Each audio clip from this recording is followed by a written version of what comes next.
Innanzitutto il soccorso alpino è stato istituito nel 1954, quindi abbiamo già festeggiato il 50°, è stato istituito dal compianto Cirillo Floranini, che l'ha istituito nel Friuli Venezia Giulia. È dato in questi anni degli ottimi risultati in quanto il soccorso alpino speleologico copre tutta la regione.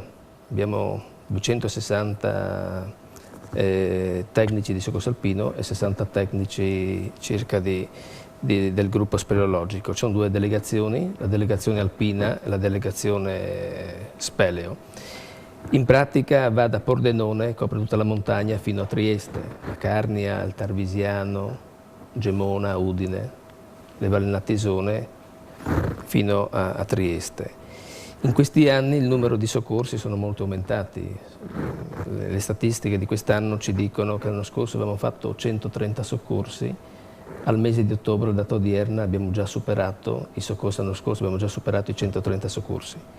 Per cui l'attività sta aumentando sempre di più e quindi ci costringe, tra virgolette, a essere sempre più così specializzati e preparati, perché la richiesta è in continua evoluzione, perché la gente che va in montagna è sempre di più, paradossalmente anche però meno preparata e meno allenata, per cui è necessario fronteggiare queste situazioni. L'esperienza, la poca conoscenza dei luoghi, quindi la gente molte volte non sa la propria preparazione fisica, quindi sempre come si parlava poc'anzi. Sopravvalutazione. La sopravvalutazione, il fatto di farsi consigliare, di chiedere, di farsi dare dei consigli, guardare le previsioni meteo.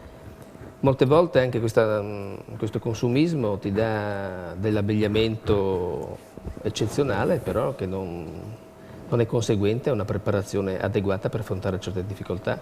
E come dicevamo poc'anzi, proprio il fatto di rinunciare a un senso di grande responsabilità, perché riesci a tutelare la tua persona e anche quelli che sono con te, perché molte volte anche certi soccorsi diventano estremamente pericolosi.